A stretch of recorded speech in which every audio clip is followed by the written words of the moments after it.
Salutations à tous, c'est votre frère Martial, toujours dans les exhortations par la manifestation de la grâce du Verbe de l'Oba. Et par l'enseignant Manaté Zulu Lassan, il est de nouveau permis qu'on puisse recevoir une nouvelle exhortation. Donc comme chaque semaine, toujours dans Kalata Dimsi, le livre mystérieux, le code révélé de la Bible authentique sans erreur ni contradiction, disponible dans les éditions zululassan.com. Donc pour tous ceux et celles qui veulent se procurer ce rouleau formidable, exceptionnel, où toute l'histoire de l'humanité est contenue, la véritable histoire des patriarches et des matriarches qui étaient tous de race noire, oui, car la spiritualité est une question de race. Donc les bibatures classiques qu'on retrouve en cette époque subdivisible, c'est l'histoire de l'homme noir qui a été falsifiée. Donc ils sont venus, ils ont pris les rouleaux qui étaient déjà falsifiés, les copies des copies, et ils sont partis, ils ont tout changé, ils ont changé les noms des patriarches, ils ont changé les noms de ceux que vous allez appeler Abraham, Moïse, Jacob, tout ça, ils ont changé tous les noms, ils ont changé les lieux de naissance. Et maintenant, quand vous tapez dans les différents moteurs de recherche, quand vous allez taper Abraham, ils vont vous représenter un homme blanc avec la barbe, tout ça. Mais nous savons que tout ça, ce sont des hérésies, car ces patriarches étaient de race noire. Donc, on va aller dans le livre d'un puissant, prophète, donc connu comme à l'accoutumée dans les bibatures classiques, donc sous le nom de Jérémie, parce qu'ils ont changé son nom. Mais son véritable nom, c'est Belé. Donc Belé, qui était le prophète des nations. Le prophète des nations noirs n'a rien à voir avec ceux qui vont se donner des titres, donc de soi-disant prophètes des nations. Pourtant, dans les pays, on ne les connaît même pas. Donc ceux-là, ils sont en train de juste tromper des gens, ils sont dans les sensations. Ils vont allumer les caméras pour raconter des hérésies. Donc Belé, lui, il était connu à son époque du vie, il était connu donc, de ceux de son époque. Donc pour parler d'un personnage, il faut aller à sa genèse. Donc on va aller dans le livre de Belé, donc Jérémie. On va aller au chapitre 1 où Belé lui-même va se présenter ici. Donc au chapitre 1, il nous dit, moi, Belé, donc dans plusieurs millions d'années, mon histoire sera usurpée. Donc Belé, il avait déjà vu cela. Il avait déjà vu sans cela même dans la Bible classique. Il y a encore ce verset-là qui a été laissé là-bas. Parce que dans Jérémie 8.8, donc c'est bien avant qui se sont mis à l'œuvre la plus mensongère. Donc ils ont rédigé ces bibatures classiques-là remplies d'erreurs et de corrections. Donc ils ont fait cela en vain parce que l'histoire est restaurée en cette époque. Donc il dit ici, moi Belé, donc en parenthèse, dans plusieurs millions d'années, mon histoire sera usurpée et modifiée au profit d'un personnage inventé qui sera connu sous le nom de Jérémie. Donc il avait déjà vu cela. Je me trouvais lors d'un soir de pleine lune dans un village près de la rivière, dans Wassé Mutonga. Donc on nous présente ici, on nous montre ici le lieu où Belé était, le lieu où il vivait et le lieu où il était en train de s'exprimer. Donc, près d'une rivière dans Wassé Mutonga, en parenthèse, Afrique centrale. Donc ici, on nous donne la localisation. On localise ici, donc le lieu où ce patriarche était. À cette époque, j'étais un jeune garçon noir, initié aux cheveux crépus. J'avais une très grande ouverture d'esprit et me trouvais là à me remémorer de toute l'histoire et récit du continent ancestral, donc qui est Wassé. Donc ici, Belé se présente ici, on présente le personnage, on présente aussi le lieu où il se trouvait et on nous présente aussi la personne. Donc on nous dit ici qu'il avait très grande ouverture d'esprit. Donc on va aller dans notre chapitre, c'est le chapitre 3 ici. Et le titre c'est « Ne t'expose pas spirituellement à avoir les pieds nus ». Donc ici, nous savons que, ici quand on dit de ne pas s'exposer spirituellement à avoir les pieds nus, ce n'est pas dans le physique, ce n'est pas sortir sans chaussures, tout ça, non. C'est spirituellement ici. Et on va lire donc pour comprendre, rentrer encore plus en profondeur par rapport à ce que cela va représenter. Donc au verset 1, toi, rebelle à la parole issue du verbe. Donc on parle ici des non-initiés rebelles. Donc les non-initiés rebelles, c'est les noirs qui n'acceptent pas la vérité, qui sont rebelles à la vérité. Donc ils ont connaissance de la vérité, mais ils sont rebelles à cette vérité-là. Donc eux là, ce sont des non-initiés rebelles. Sans cela, il dit, toi, rebelle à la parole ici, avec P majuscule, issu du verbe. Donc issu de la vérité. Parce que le verbe, c'est la vérité. Tu cours contre les initiés qui te fatiguent. Comment pourras-tu espérer courir contre le verbe de l'Oba? Donc ici, on nous parle des non-initiés rebelles, donc eux là, et ce sont des non-initiés rebelles qui n'acceptent pas le message. Mais déjà, ici, on parle aussi des initiés. Donc les initiés, ce sont les noirs qui, eux, sont initiés dans la vérité, initiés dans la parole, initiés par le verbe de l'Oba. Donc, eux là, les non-initiés rebelles, donc les rebelles ne font pas le poids face à eux. Donc, que ce soit dans la connaissance, que ce soit dans la connaissance, dans tout, ils ne font pas le poids. Donc, sans cela ici, on nous dit ici, tu cours contre les initiés qui te fatiguent. Qui te fatigue parce que déjà, un non-initié rebelle ne peut pas courir donc spirituellement, que ce soit spirituellement, avec un initié. Parce que, comme vous avez pu lire dans le livre de Essombe c'était un athlète spirituel. Donc, lui, un non-initié rebelle ne pouvait pas courir face à lui. Parce que lui, c'était un athlète. Il était alimenté par le verbe et il avait cette expérience. Donc, face à lui, un non-initié rebelle ne pouvait pas faire le poids. Et ensuite, comment pourras-tu espérer courir contre le verbe de l'Oba? Donc, tu ne veux pas déjà courir avec un initié. Et l'initié, lui, il est alimenté par le verbe de l'Oba. C'est le verbe de l'Oba qui l'alimente. Donc, comment pourras-tu espérer courir contre le verbe qui alimente le non-initié, qui donne la force au non-initié de pouvoir te surpasser, toi, le rebelle, qui est rebelle à la vérité. C'est ce qu'on voit à cette époque-ci du visible avec le seul enseignant mondial à cette époque. Zoulassant, il n'y a personne qui fait le poids. Il est là, ça fait des années, il fait des vidéos, il a démontré et personne n'a pu venir contredire ses enseignements. Ça n'existe pas, ça n'existera pas. Donc ici, on va aller dans le livre de Psaume. Donc Psaume, c'est Psaume 119, 105, c'est dans le livre de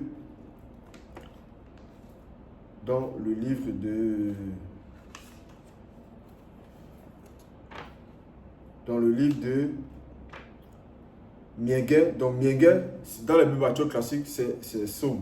Et nous savons que les psaumes, il y a un puissant patriarche, donc connu sous le nom de celui que vous allez nommer David, mais son véritable nom c'est Tondo, qui a rédigé aussi les psaumes, parce qu'il n'est pas le seul à avoir rédigé les psaumes. Sans cela, on voit ici dans le psaume 119, 105, ton verbe est un puissant rayonnement manifesté sous la manifestation d'un flambeau incandescent à mes pieds spirituels. Donc, c'est le verbe ici qui alimente. Ensuite, et une lumière vivante, intelligible, d'une puissance incroyable sur mon chemin, qui est le chemin initial de l'obscurité, mystérieux des entités du grand ordre des choses. Parce que si tu n'as pas le verbe de l'Oba, qui est la lumière, qui va représenter la lumière, qui va représenter la puissance, tu ne peux accéder donc à l'Ongela Bodéa, donc à la vie éternelle. Tu ne peux pas emprunter le chemin dont on parle ici, donc le chemin initial de l'obscurité mystérieuse des entités du grand ordre des choses, ce que vous allez appeler le malaïka, les anges, et ainsi de suite. Donc, on revient dans notre chapitre thème ici. Donc, comme j'ai dit, c'est le verbe ici qui alimente les initiés. Et c'est ce qu'on a vu dans le livre de Psaume. Au verset 2, maudit soit celui qui accomplit l'œuvre du verbe de l'Oba avec négligence. Donc, ici, on parle ici, et ici on dit, maudit soit celui qui accomplit l'œuvre du verbe de l'Oba avec négligence. Donc, on va voir que ce soit dans la spiritualité, par rapport à nous qui suivons le message, savons que dans le groupe, dans la bergerie, il y a plusieurs pôles. Donc, on a propagation, on a retranscription, on a la chorale, tout ça. Et avoir donc des rôles dans ces œuvres-là, c'est aussi faire l'œuvre du verbe de l'Oba. Donc, que ce soit même nous qui exhortons tout ça, le fait de manifester la négligence, c'est-à-dire on a ouvert une porte. Et en cela ici, les démons de négligence vont nous saisir ici. Et en cela, on va manifester la négligence par rapport à l'œuvre. Et on va aller dans le livre des patriarches. Donc, ce n'est pas quelque chose de nouveau. Ça, c'est des choses qui ont déjà existé dans le passé. Donc, on va aller dans le livre de... Dans le livre de Misongui, Donc, avant d'aller dans Misongui, on va aller dans le livre de Beboussedi, donc Exode, donc extirpation de la servitude. Donc ici, au chapitre 9, on nous parle ici la négligence et la faute de Moutate Mboa. Donc Moutate Mboa, c'est qui ici? C'est la femme de celui que vous allez nommer Boussi et Moïse, mais son véritable nom c'est Boussi. Et le véritable Moïse, c'était un noir. Donc ici, elle a manifesté la négligence par rapport à une loi qui a été donnée. Donc elle va manifester la négligence. Et on va voir cela. On va lire à partir du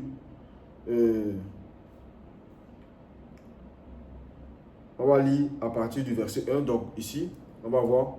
Donc Ndjan, mon fils, donc c'est Boussi ici qui relate cette histoire ici. Ndjan, mon fils, n'avait pas été circoncis lors du 8e jour, donc après sa naissance, car Moutate Mboa s'y était opposé. Donc, en parenthèse, à cause d'une porte d'entrée. Donc, c'est la porte d'entrée qui va ouvrir la porte donc, aux esprits du monde occulte. Donc, les démons de négligence vont s'infiltrer dans cette porte-là et ils vont nous pousser donc à manifester la négligence. Donc, ici, déjà, on nous révèle en rentrant profond. Donc, ici, Moutate Mboa, au verset 3, donc, comme je dis, elle me dit, 2 points, cette pratique est insupportable et éprouvante et douloureuse pour son jeune âge. Ensuite, on va, donc le chapitre il est long, donc on ne va pas tout lire le chapitre, on va aller au verset 5. Alors, à l'instant même arriva Moudima Beko qui se tint devant moi. Moutate Mboa eut peur, elle prit une lame tranchante, coupa le prépuce de notre jeune fils Ndjan, le jeta à mes pieds et dit, 7, tu mets aussi un époux, donc un parenthèse selon l'homme extérieur qui est l'homme visible charnel, donc un époux de sang. Donc ici, lorsqu'on va manifester cette négligence, l'entité en charge des châtiments du domaine de la nature, donc connue sous le nom de, donc c'est l'entité en charge des châtiments de la nature, connue sous le nom de Moudima Beko qui se dit donc dans la langue originelle, lui il va se manifester. Donc il va se manifester par rapport à cette négligence qu'elle a manifestée ici. En cela ici, comme vous lisez dans la suite au chapitre 10, donc Boussi, donc moi Boussi, je répudie ma femme Moutate Mboa. Donc Boussi va la répudier. Et ce n'est pas tout par rapport toujours à la négligence. On va aller dans le livre de Misongui, donc au chapitre 21, verset 1. On va lire par rapport à la négligence aussi, donc dans l'œuvre du verbe de Loba. Donc ici, c'est la mort des 2 fils de Monen. Donc ici, au verset 1, on nous dit quelque temps après, Mouyayo était 2 fils de Monen, prit chacun une cassolette et y mit des braises sur lesquelles il répandit du parfum. Il présentait ainsi devant le peuple une offrande de parfum pour l'offrir à l'honneur de Loba. L'action des 2 fils de Monen et l'odeur du parfum qui s'en dégagea fut aussitôt désapprouvée par Moudima Beko qui se dit, donc toujours cette entité-là qui est derrière donc les châtiments, ainsi que par moi Boussi, car mes 2 neveux furent mystiquement inspirés. Donc ici, ils n'étaient pas possédés, ils ont été mystiquement inspirés, donc entre parenthèses, à cause d'une porte d'entrée. Donc c'est toujours cette porte d'entrée-là qui va manifester la négligence. Donc les démons, lorsqu'on a une porte d'entrée, les démons vont rentrer. Donc sur cela-ci, les démons vont rentrer dans cette brèche-là, dans cette porte-là. Donc ce n'est même pas une brèche, c'est une porte. Donc ils vont s'infiltrer dans cette porte-là.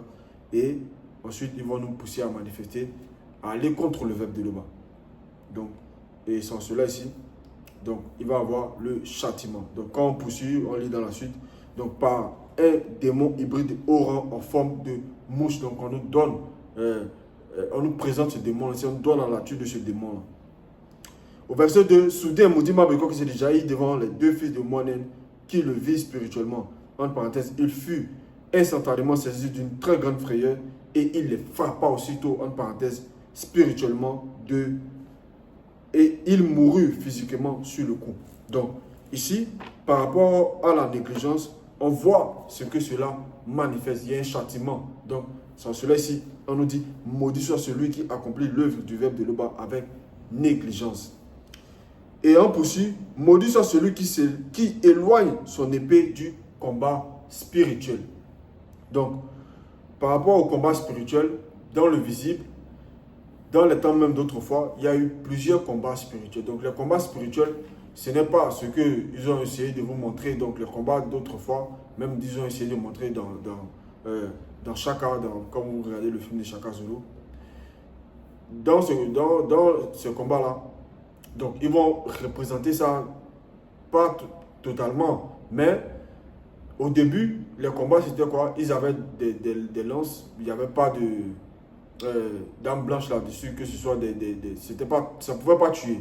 Donc un groupe se mettait à l'opposé, l'autre se mettait, ils se rencontraient quelque part et il y avait des lancers, ensuite de suite on déclarait qui était vainqueur, il n'y avait pas de mort. C'est bien plus tard que chacun dans son initiation, tout ça, selon le film, ils vont maintenant commencer à tuer physiquement.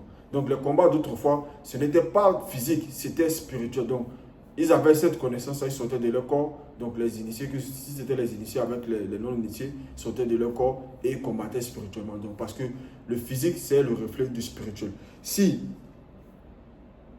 on a des âmes dans le physique, dans le spirituel aussi, il y a des âmes. Il y a des âmes dans le spirituel. Donc qui ne sont pas physiques, qui ne sont pas charnelles. Donc, sans cela ici, par rapport même à cette époque, non pas nous qui sommes en cette époque-ci du visible, le combat spirituel, ça a représenté quoi?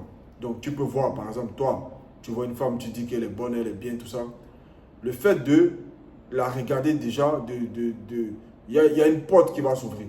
Et ça peut manifester des désirs, tout ça, tu vas aller la draguer, vous allez partir faire vos trucs, tout ça. Donc, là, c'est déjà un combat spirituel. Donc, le fait déjà de regarder, de désirer, parce que ce n'est pas interdit de regarder, si tu regardes simplement, ouais.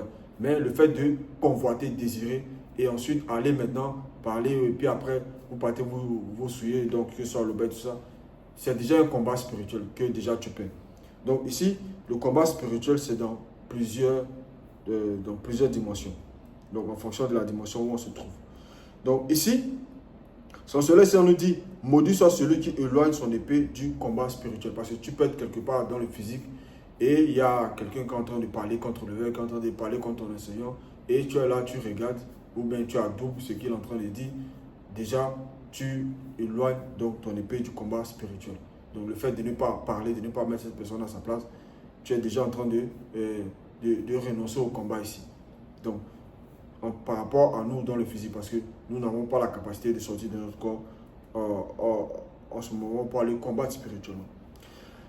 Donc au verset 3, ne t'expose pas à avoir spirituellement les pieds nus.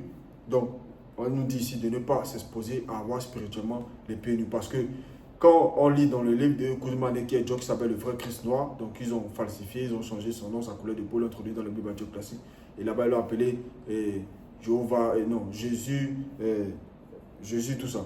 Mais lorsqu'il était avec ses disciples, donc il a lavé les pieds parce que c'était un geste prophétique.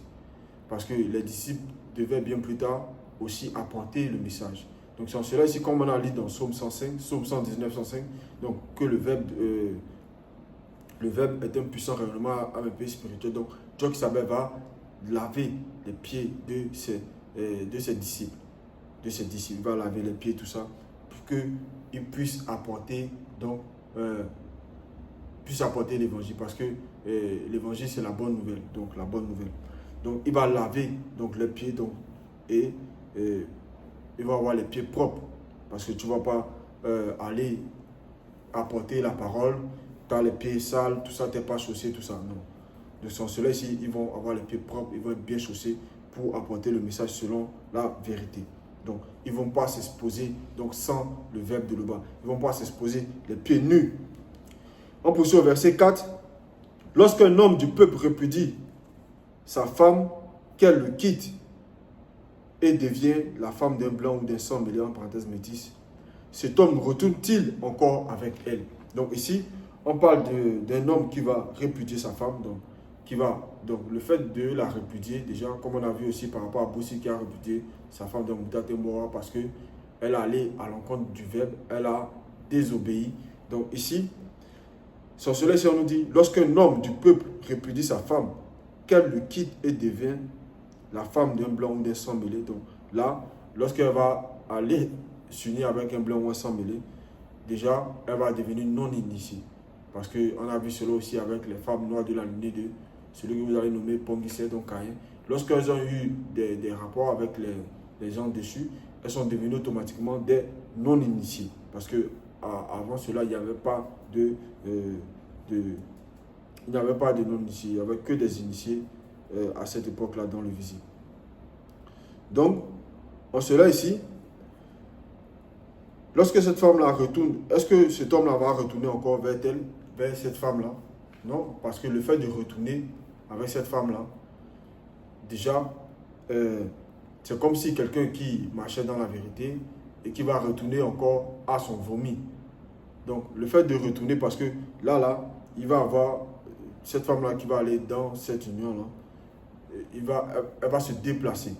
Donc, ici, elle va s'exposer spirituellement. Parce que le fait même d'aller, donc lorsqu'on la repudie, elle va se déplacer, donc elle va marcher. Donc, et pour quelqu'un qui marchait dans la vérité, qui retourne encore dans l'anti-vérité, il va se retourner, c'est comme s'il retournait à son vomi. Donc tu ne vas pas encore manger, tu vomis, tu prends encore, tu manges, non. Parce que là, il y a les bactéries, il y a tout ça qui vont encore, d'autres esprits encore qui vont se rajouter. Donc d'autres microbes qui vont se rajouter. Donc sur cela, on pose la question ici. Cet homme retourne-t-il encore vers elle? Non, ce n'est pas possible. Le pays même ne serait-il pas souillé? Oui, parce que ça, il va avoir, là, le fait de retourner, il va avoir une contamination. Donc, ici, il pose la question ici. On poursuit au verset 5. C'est pourquoi ainsi parle Moutat et dit, parce que les non-initiés, les blancs et les sans-mêlés parlent contre la loi. Voici le verbe de Tété fera spirituellement de ses paroles un feu incandescent dans la bouche et du bois que ce feu dévorera spirituellement. Et c'est ce qu'on voit dans cette époque-ci du visible. Donc, les non-initiés, ceux qui vont se donner des titres de prophètes, pasteurs, tout ça, ils vont venir exposer les manques de connaissances, ils vont venir s'exprimer sur des sujets qu'ils ne maîtrisent pas. Donc, on les expose ici et l'enseignant mandaté, celui qui a été mandaté véritablement par l'unique vrai véritable créateur, donc qui est Loba, il va, donc par la vérité, qui vient restaurer, il vient aussi, donc comme il vient et dans sa bouche et du bois, donc on les expose ici, ils vont représenter donc le bois, donc ici, il va consumer toutes les fausses doctrines, tout ce qu'ils vont venir apporter ici. Et tout ce qu'ils ont apporté dans le visible, les fausses doctrines, que ce soit la théorie de Darwin, que ce soit le Big Bang, tout ça, il a démontré, parce que les paroles, il a apporté la vérité. Et cette vérité-là, c'est comme un feu. Donc, ça va dévorer tout ce qui est fausse doctrine ici. Sur cela, j'ai dit, le verbe de Tété fera spirituellement de ses paroles un feu incandescent, dans celui qui a été véritablement mandaté, dans ta bouche et du bois que ce feu dévorera spirituellement. Donc c'est spirituellement ici. Au verset 6, invoque le verbe de Tété et il te répondra. Oui, donc on voit cela même dans le livre de Miengue. Donc on va aller dans Miengue, donc Psaume. Dans le livre de Psaume au chapitre 50, au verset 16. Et invoque son verbe au jour de la détresse. Il te délivrera et tu le remercieras. Donc ici, on va lire à partir du verset 1 au verset 15. Aime Loba de tout ton être et accomplis tes devoirs envers son verbe. Et invoque son verbe au jour de la détresse. Il te délivrera et tu le remercieras. Et aussi, on voit aussi cela par rapport au patriarche même. Pourquoi il dit d'invoquer le verbe de Tété? Parce que lui-même aussi, il a manifesté cela à son époque. Il a invoqué, donc, celui que vous allez nommer dans la Bible classique sous le nom de l'un de Yahvé, l'un de Jéhovah Elohim, tout ça. Mais son véritable nom, c'est Moutatedi, et c'est Moutatedi qui guide et qui intronise les initiés. Donc, au verset 4, chapitre 1, alors j'invoquais Moutatedi et je dis, souviens-toi, Moutatedi, de ce qui nous est arrivé. Regarde, vois l'opprobre des non-initiés. Donc, ici, c'est le patriarche, donc Belé, qui va invoquer Moutatedi. Donc, le fait d'invoquer Moutatedi, il appelle à l'aide ici. Il appelle à l'aide. Donc, dans cette invocation, il n'est pas en train de prier ici là-bas. Parce qu'il n'est pas en train de prier Moutatedi, pardon, parce que c'est le bas seul qu'il faut prier par son verbe. Donc, invoque le verbe de Téter et il te répondra. Il te révélera spirituellement des réalités inaccessibles de l'après-vie, ainsi que des mystères cachés du non-visible que tu ne connais point. Et c'est ce que Sombo aussi a demandé à son époque du visible, de prier pour lui aussi, pour qu'il puisse par le maudit donc pénétrer d'autres dimensions. Donc ici maintenant, le même Belé, donc c'est le Belé Jérémie, qui par rapport à l'âge de l'Alliance, donc ici le titre ici c'est l'âge de l'Alliance.